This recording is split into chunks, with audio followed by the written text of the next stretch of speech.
Ceci est un livre audio autogénéré par Google. Décentralisation et cession portuaire. Analyse comparative France-Canada.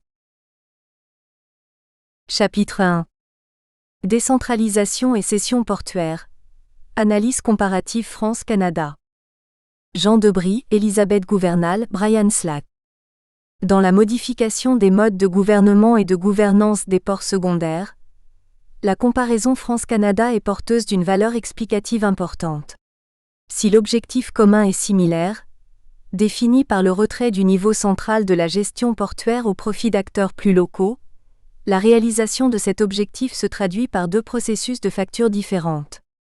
Entre une politique française ancrée sur un discours largement éprouvé de subsidiarité et d'aménagement du territoire, et une politique canadienne initialement axée sur un objectif affiché de rationalisation des dépenses fédérales, le processus de retrait étatique suit alors deux avenues en apparence peu comparables. La simple prise en compte de la terminologie, décentralisation en France, cession au Canada, suffit d'ailleurs à mesurer cette différence. Pourtant, une lecture des débats en cours dans les deux pays sur ces politiques témoigne paradoxalement de problèmes identiques relevant d'une double thématique territoriale et économique.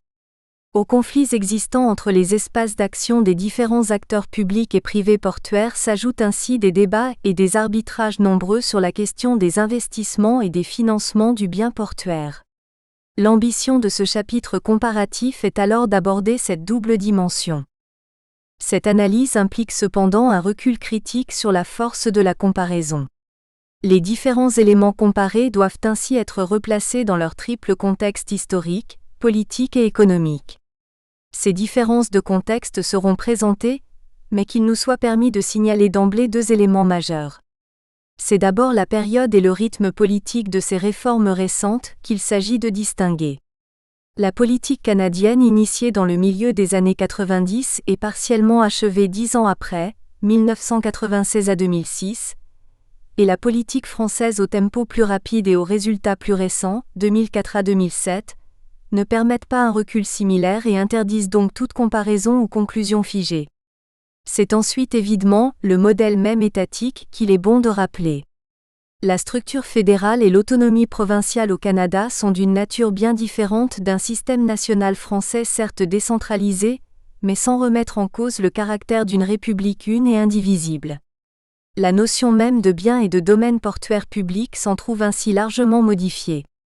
Ces précautions comparatives signalées, l'analyse de ces deux politiques portuaires, partie 1.1 et 1.2, peut alors offrir un cadre de problématiques communes, partie 1.3. 1. Le processus de décentralisation portuaire en France. 1.1 La politique de décentralisation portuaire en France, actes 1 et 2. Le contexte portuaire français contemporain est un exemple significatif du processus généralisé de modification de la place des niveaux publics et privés dans la gestion des ports. Entre réforme des grands ports autonomes et décentralisation des ports de taille secondaire, l'architecture institutionnelle et l'organisation fonctionnelle des ports français sont ainsi transformées suivant des objectifs mixtes de rationalité, de compétitivité portuaire et de subsidiarité. Dans une période de raréfaction des ressources budgétaires publiques, la politique nationale portuaire recentre ainsi son activité sur les principaux ports français qui demeurent dans le giron de l'État et transfère la responsabilité, la propriété, les charges et finalement l'aménagement des autres ports aux différentes collectivités territoriales. L'acte 2 de la décentralisation française, 2004, signe ainsi le changement de la politique portuaire nationale d'une façon sans doute plus marquée que les autres transferts sectoriels encadrés par cet acte, routes, fleuves, aéroports. Dans le domaine portuaire, deux phases précédentes de décentralisation avaient déjà pris place en France. La première a concerné les petits ports de pêche, de commerce et de plaisance. La décentralisation de 1983, avec les lois numéro 83A8 du 7 janvier 1983 et 83A663 du 22 juillet 1983, organisait un transfert de compétences de l'État aux départements, ports de commerce et pêche, et aux municipalités, ports de plaisance. L'État mettait le domaine portuaire à disposition des départements et des communes. Cette première phase a concerné plus de 500 ports pour la plupart de taille réduite, voire très réduite qui représentait moins de 5% de l'ensemble portuaire national en tonnage. Ce sont néanmoins 304 ports de commerce et de pêche qui ont ainsi été transférés au département, et 228 ports de plaisance aux communes. La deuxième phase portait quant à elle sur le transfert de compétences de l'État à la collectivité territoriale de Corse, des ports d'Ajaccio et de Bastia. Encadrée juridiquement par la loi du 22 janvier 2002, elle substitue la collectivité à l'État dans la responsabilité des concessions portuaires de ces deux ports. La convention de mise en œuvre du transfert de compétences signée le 13 février 2004 préfigure d'ailleurs largement le nouveau modèle portuaire développé dans le cadre de l'acte 2 de la décentralisation. Ce troisième et dernier acte en date de la décentralisation portuaire française est défini par la loi du 13 août 2004 relative aux libertés et responsabilités locales. À côté des importants volets sociaux, logement, revenu minimum d'activité, d'insertion et d'aménagement, routes, aéroports, ports, prise en compte, l'article 30 de cette loi prévoit en effet le transfert aux collectivités territoriales et à leurs groupements de la propriété, de l'aménagement, de l'entretien et de la gestion des ports non autonomes relevant de l'État au plus tard le 1er janvier 2007. L'élément le plus important tient bien sûr, à la différence des phases antérieures, dans ce transfert des ports en pleine propriété et à titre gratuit, sans paiement d'indemnité ni droits, taxes ou salaires. Ce transfert de propriété concerne les terrains et ouvrages faisant partie du domaine public portuaire, ainsi que les biens meubles affectés aux activités portuaires. Rupture importante dans la politique nationale française, ce transfert de propriété d'un domaine public, portuaire, concerne les ports non décentralisés dans les années 1980 et non autonomes, c'est-à-dire les 17 ports dits d'intérêt national qui ne représentent certes que 20% du trafic de marchandises en tonnage, mais tout de même 80% du trafic de passagers sur le plan national. Source, ministère de L'. Équipement 2005. Figure 1.1. Les ports d'intérêt national et les ports autonomes en France. Copyright V. Lavaux Le Tilleul, FRE 3027 à RTDev, 2008. Selon les termes de la loi, toute collectivité territoriale ou groupement de collectivités territoriales avait jusqu'au 1er janvier 2006 pour demander d'exercer les compétences prévues pour chacun des ports, situés dans son ressort géographique pour la totalité ou pour une partie du port, individualisable, d'un seul tenant et sans enclave. Aucun modèle fixe ni aucune hiérarchie claire ne s'imposait donc dans les termes initiaux de la loi, dérogeant par là même au traditionnel bloc de compétences qui régule la décentralisation en France. La loi introduisant une forme tacite de compétition entre collectivités implique alors une possibilité de candidature multiple entre les niveaux politiques concernés que sont la région, le département, les intercommunalités et les communes. Encadrer 1.1, la réforme des grands ports français. La décentralisation portuaire annoncée en 2004 concernait donc les ports d'intérêt national préfigurant alors un recentrage de l'État sur les ports autonomes. Ces derniers ont connu en 2008 une réforme de leur statut. La loi numéro 2008-660 du 4 juillet 2008 encadre les différentes modifications suivantes. Transformation des ports autonomes en grands ports maritimes, GPM. À la différence des ports autonomes, ils sont propriétaires de plein droit de leur terrain et actifs, anciennement classés au domaine public de l'État. La gouvernance de ces établissements publics est revue. Ils sont dirigés par un directoire et un conseil de surveillance. Cession des terminaux encore opérés et détenus par le port à des opérateurs privés. Poursuite du transfert des employés du port, grutiers et portiqueurs, aux entreprises de manutention. Accroissement des investissements de l'État pour les ports, de 224 à 445 millions d'euros pour la période de 2007 à 2013. Concentration des autorités portuaires sur les fonctions régaliennes, commerciales et d'aménagement. Le GPM peut regrouper plusieurs ports proches, afin de généraliser les partenariats et d'éviter les doubles investissements. Le 9 octobre 2008, 2 décrets permettant l'application de la loi sont parus. Accompagnés de 6 autres décrets transformant les ports autonomes en grands ports maritimes, Marseille, Bordeaux, Nantes-Saint-Nazaire, La Rochelle, Le Havre et Dunkerque puis Rouen. Source: Loi numéro 2008-660 du 4 juillet 2008 portant réforme portuaire. 1.2 Le processus de décentralisation des ports d'intérêt national. Les différentes étapes du processus ont été planifiées en un temps remarquablement court. Entre le 1er janvier 2006, date limite des candidatures pour la reprise d'un ou plusieurs ports d'intérêt national, et le 1er janvier 2007, date limite du transfert. En cas de demande unique, le transfert était alors effectif, sous réserve d'accord avec l'État. En cas de demande multiple, le représentant de l'État, préfet, était chargé d'organiser une concertation entre les différentes collectivités territoriales intéressées. En l'absence d'accord ou en l'absence de demande de transfert, les régions, pour les ports de commerce ou les parties affectées au commerce d'un port, ou les départements, pour les ports de pêche ou les parties affectées à la pêche, étaient désignés comme bénéficiaires du transfert.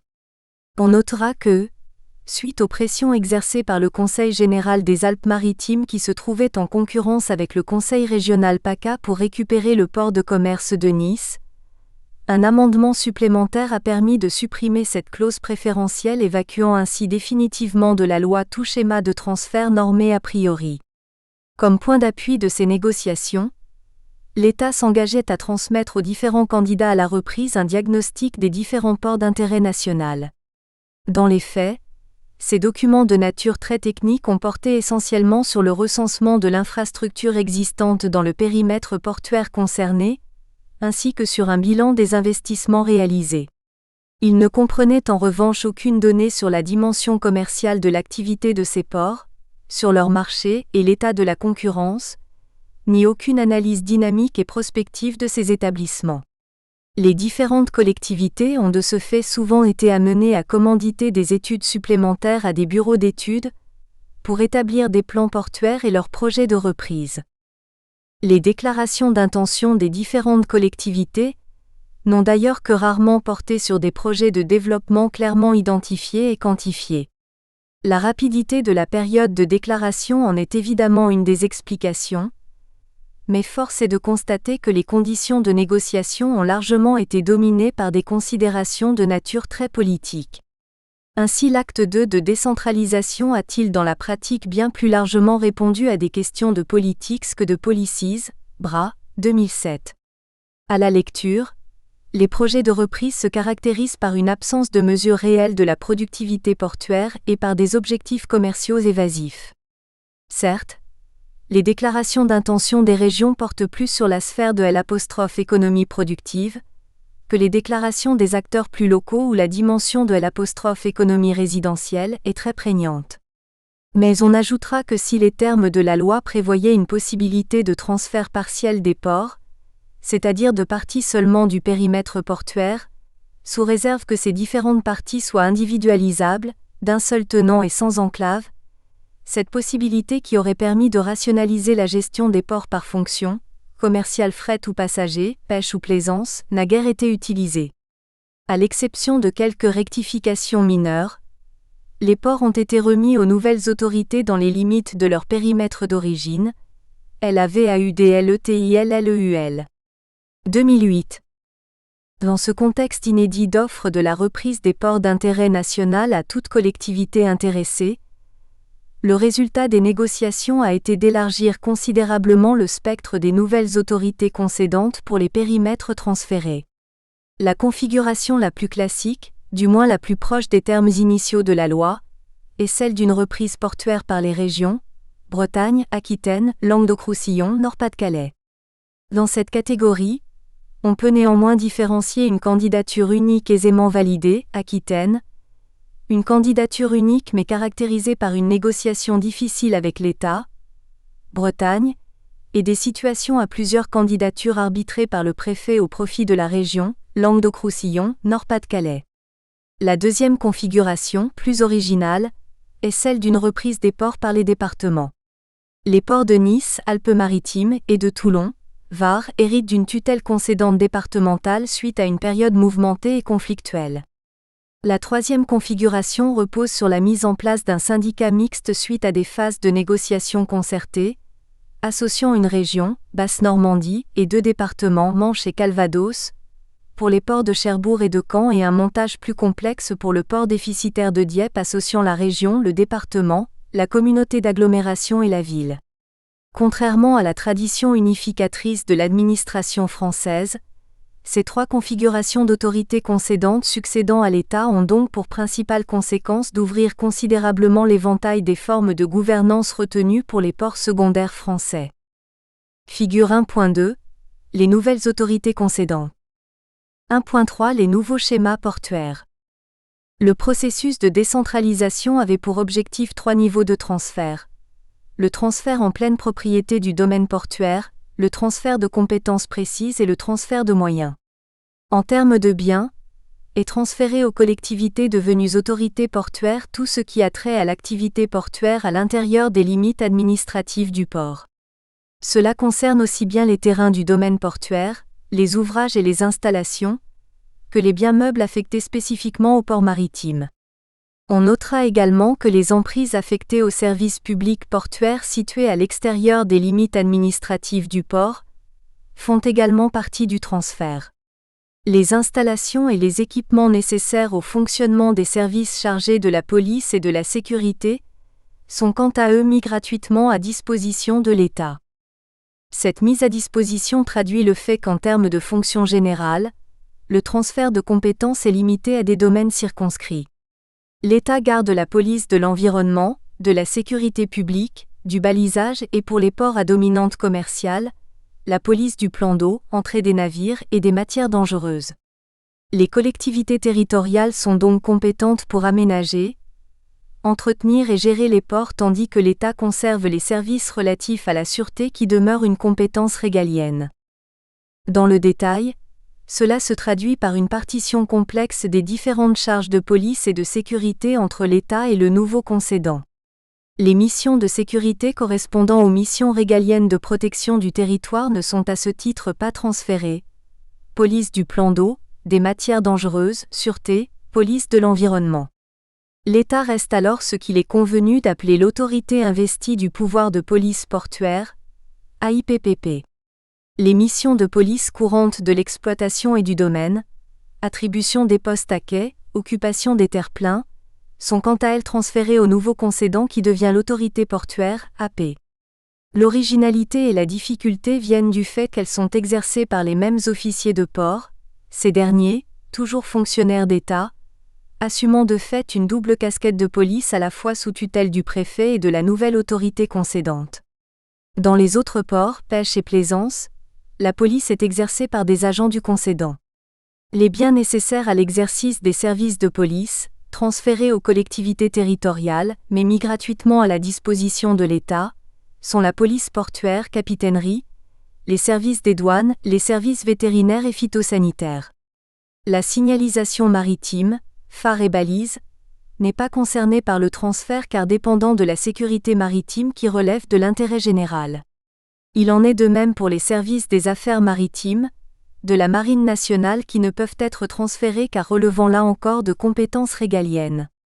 On voit donc émerger une partition complexe entre les compétences assurées par la collectivité, autorité portuaire, et celles de l'État, autorité investie de la police portuaire, autorité régalienne. Cette partition nouvelle à mettre en place n'est probablement pas figée, et pourrait évoluer en fonction des difficultés rencontrées dans les premières années d'application. À cet égard, un bilan d'application est prévu 3 ans après l'entrée en vigueur du transfert. Pour être effectif, ce transfert de la fonction d'autorité concédante et des charges afférentes s'accompagne logiquement d'un transfert de moyens. Ils sont tout d'abord d'ordre financier, et sont évalués dans le cadre d'une dotation globale de décentralisation, DGD, obéissant aux règles classiques utilisées dans les périodes de décentralisation antérieures, dotation fixée, garantie, annuelle avec taux d'actualisation. Les périodes de référence retenues pour le calcul de la DGD, moyenne actualisée des dépenses de fonctionnement consacrées par l'État dans les 3 dernières années et des 10 dernières années pour les dépenses d'investissement, ont la caractéristique de reconduire tacitement les hiérarchies existant dans les financements portuaires. À ce transfert financier, est associé un transfert des services de l'État correspondant aux compétences cédées, et donc un transfert de personnel de l'État au nouveau concédant, et ce malgré la permanence de problèmes statutaires posés pour certains personnels portuaires qui n'ont pas de statut d'accueil dans la fonction publique territoriale. Il est prévu que les fonctionnaires de l'État exerçant leurs fonctions dans un service ou une partie de service transférée à la nouvelle autorité concédante pourront opter suite à un délai de 2 ans soit pour le statut de fonctionnaire territorial, soit pour leur maintien dans la fonction publique d'État. Encadré 1.2. Les fonctions d'autorité concédante. La définition de la stratégie de développement portuaire et son financement. La gestion du domaine portuaire. La maîtrise d'ouvrage. La détermination du régime d'exploitation du port. L'établissement des plans de réception et de traitement des déchets d'exploitation des navires et des résidus de cargaison. Les missions de police courantes. Outre cette nouvelle partition entre l'État régalien et les collectivités territoriales, il importe de bien préciser que si les collectivités territoriales récupèrent en lieu et place de l'État les tâches du concédant, c'est-à-dire de propriété du port, de gestion et d'aménagement, sur le plan opérationnel, l'exploitation des ports décentralisés reste quant à elle à la charge des concessionnaires portuaires. Or, les concessions actuelles dans les ports d'intérêt national sont pour la quasi-totalité assurées en France par les chambres de commerce et d'industrie, CCI, qui disposent donc de concessions d'outillage public pour des durées variables.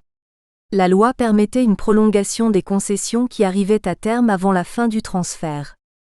8 concessions ont ainsi été prorogées jusqu'à l'échéance du 31 décembre 2007. Il reste que le renouvellement des concessions à venir donne une importance particulière aux nouveaux concédants qui pourront ainsi éventuellement revoir les objectifs d'exploitation en mettant en place de nouveaux cahiers de charges. L'évolution récente du droit communautaire européen et du droit français peut notamment permettre une éventuelle remise en cause du monopole des CCI sur l'exploitation portuaire en permettant une ouverture à la concurrence des concessions. Il importe de noter que la question de la mise en concurrence, et donc de l'introduction éventuelle d'exploitants privés, reste pour l'instant ouverte tout comme la possibilité de création de sociétés d'économie mixte, confère chapitre 2.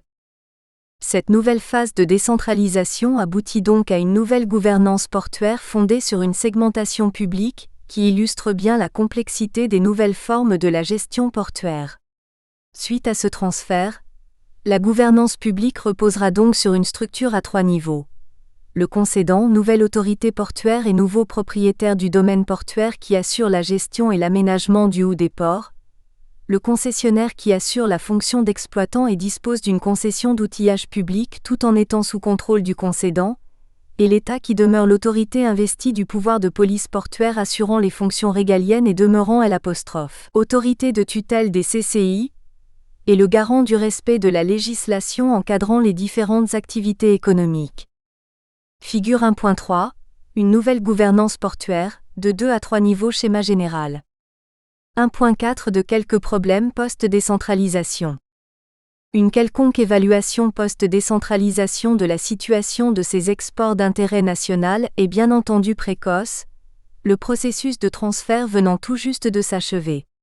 Les principaux débats en cours qui préfigurent les problèmes à venir peuvent néanmoins être présentés, ne serait-ce que pour permettre la correspondance avec l'étude de la dévolution des ports canadiens qui sera menée ci-après.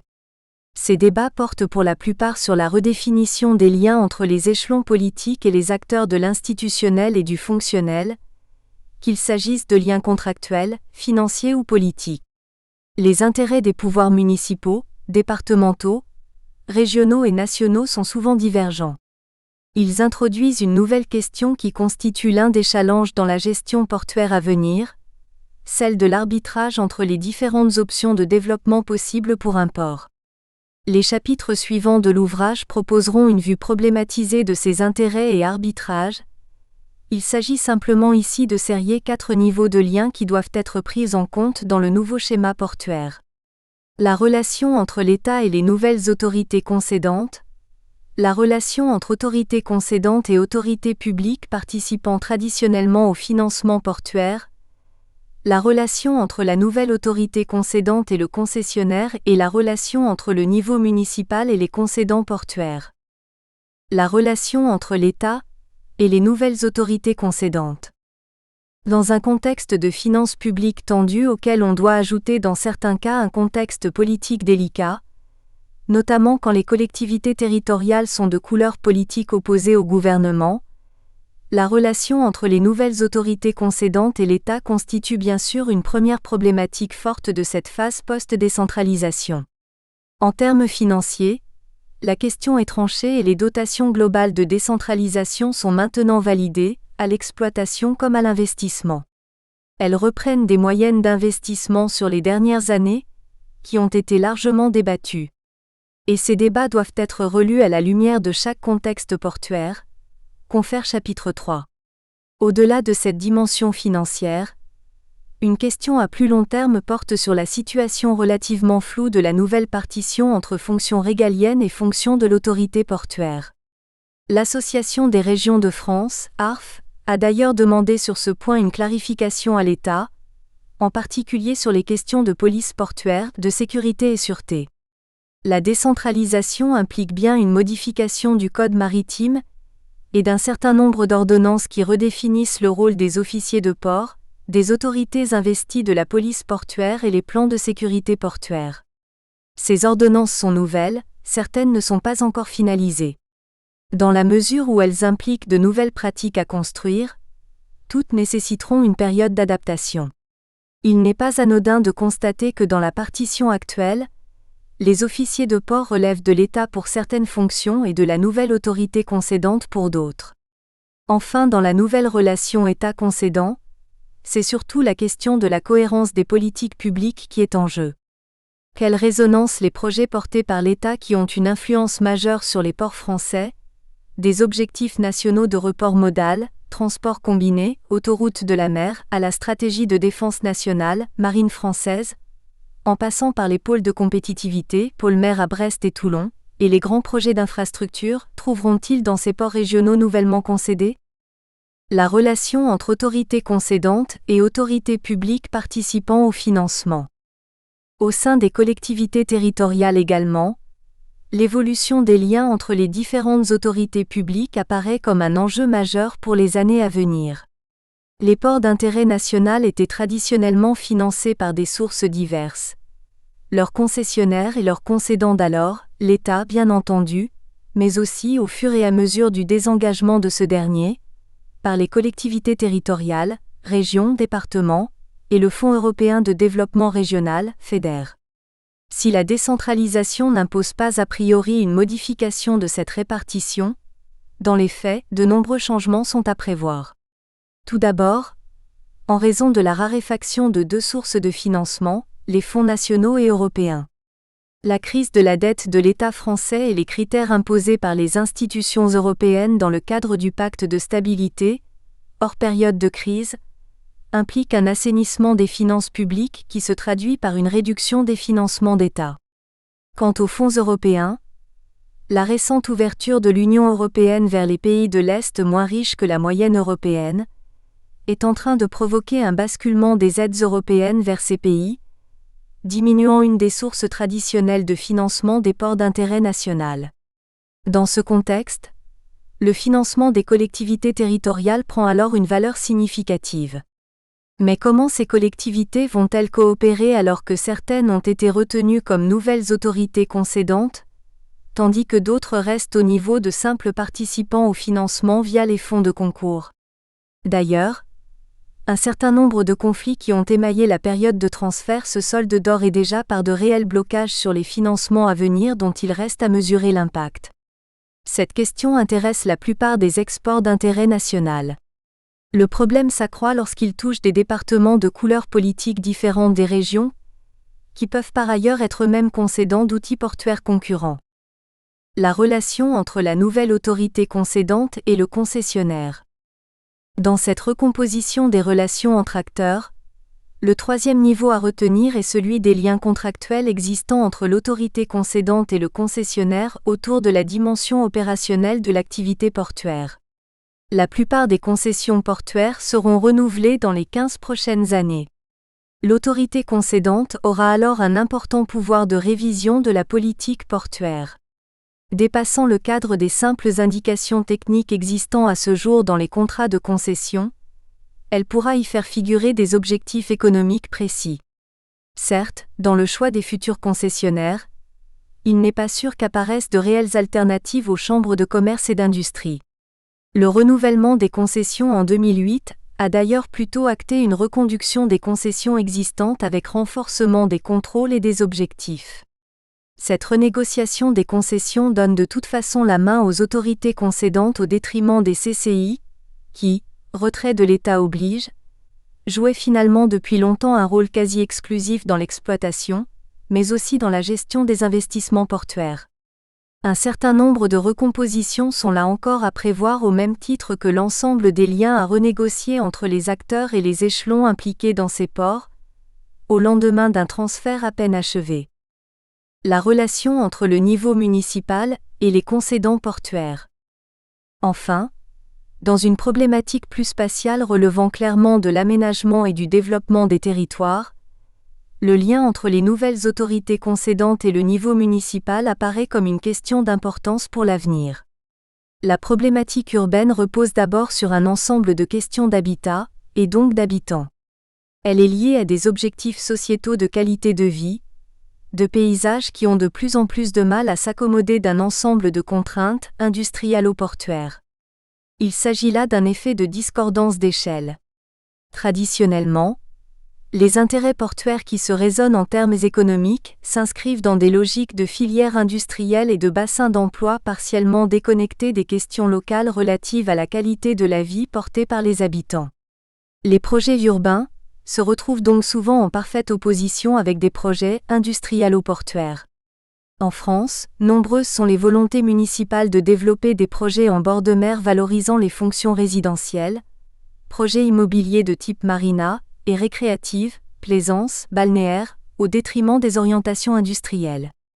Le processus de décentralisation a ainsi relancé une série d'oppositions entre différentes municipalités et les nouvelles autorités concédantes ou avec les concessionnaires en place. D'autant plus que le volet portuaire de la loi de décentralisation indiquait bien la possibilité de revoir les périmètres portuaires. La ville de Sète a ainsi produit un schéma portuaire basé sur un développement fort de l'activité plaisance et a demandé au préfet le reclassement de certaines limites portuaires à l'ouest de la ville. Si le préfet a refusé ce déclassement, il reste que la région Languedoc-Roussillon devra débattre de ses orientations avec la ville. Des problèmes similaires se retrouvent à Saint-Malo où la ville veut récupérer une bande portuaire pour le développement de la plaisance, ou encore à Concarneau avec des pressions immobilières fortes sur les zones urbaines portuaires pour le développement de projets d'habitat en front de mer. Ces questions ville-port constituent un challenge à venir important et sont largement traitées dans l'ouvrage, chapitre 3.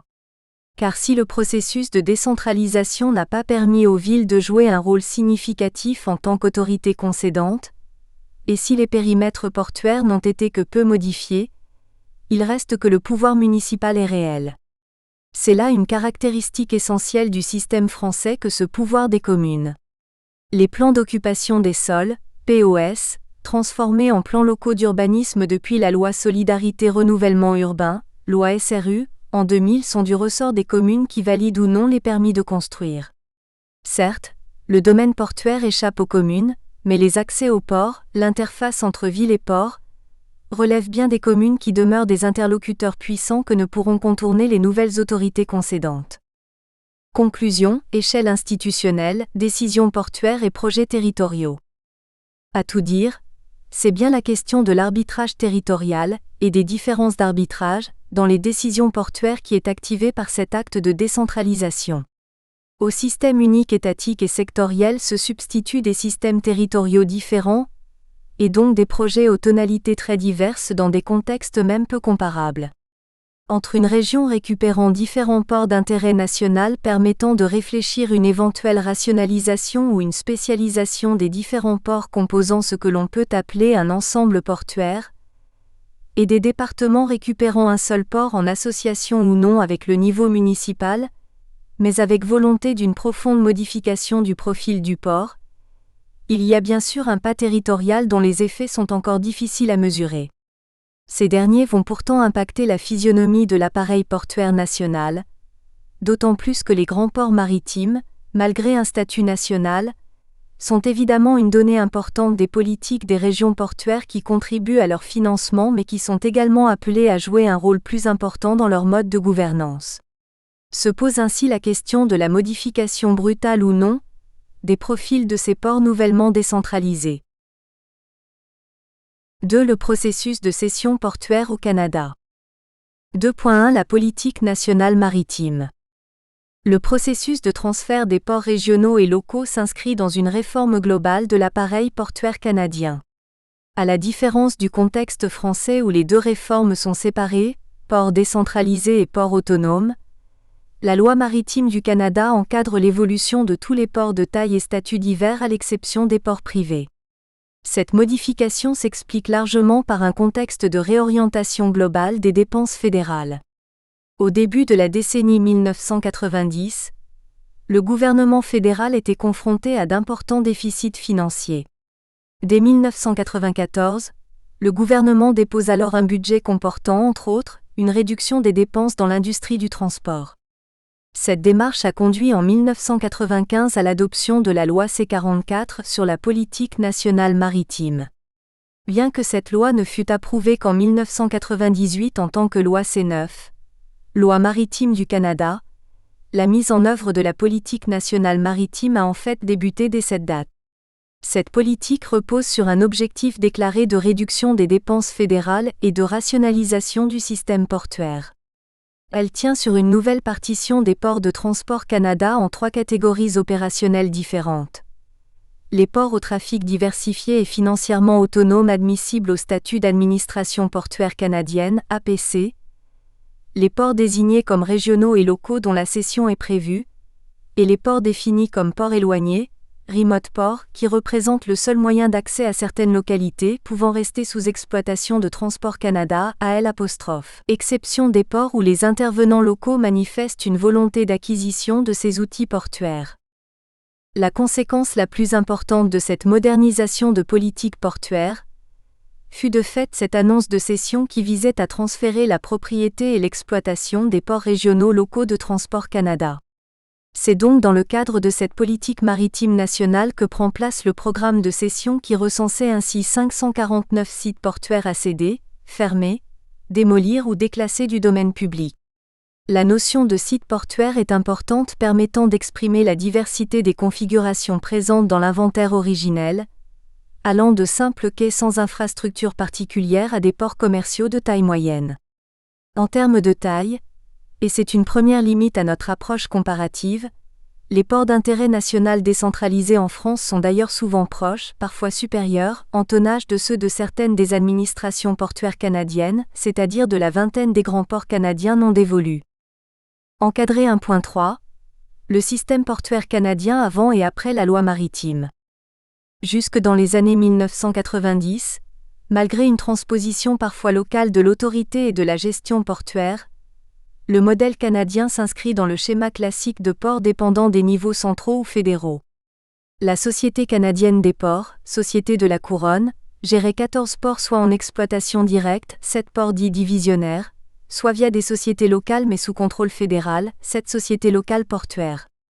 9 commissions portuaires s'ajoutaient à ces 14 ports et disposaient d'une autonomie plus forte tout en restant sous juridiction fédérale, mais avec une participation importante des municipalités dans les conseils d'administration. Ces 23 ports représentaient le niveau 1 de la hiérarchie portuaire et deviendront, suite à la réforme, les administrations portuaires canadiennes, APC. Le ministère canadien des Transports, Transport Canada, gérait en plus avant la réforme directement 549 ports ou sites portuaires. Ce sont ces ports qui sont concernés par le processus de cession acté par la loi maritime. Enfin, on ajoutera dans cette trame portuaire 32 ports de statut entièrement privé qui échappent à la juridiction fédérale à l'exception des règles environnementales. Ces ports ne sont donc pas concernés par la réforme. La loi maritime de 1998 repose donc bien sur 3 catégories de ports. Les ports éloignés sous contrôle fédéral sont au nombre de 26. Nous espérons que vous avez apprécié cet aperçu. Pour continuer à écouter ce livre audio sur Google Play Livres, utilisez le lien dans la description de la vidéo.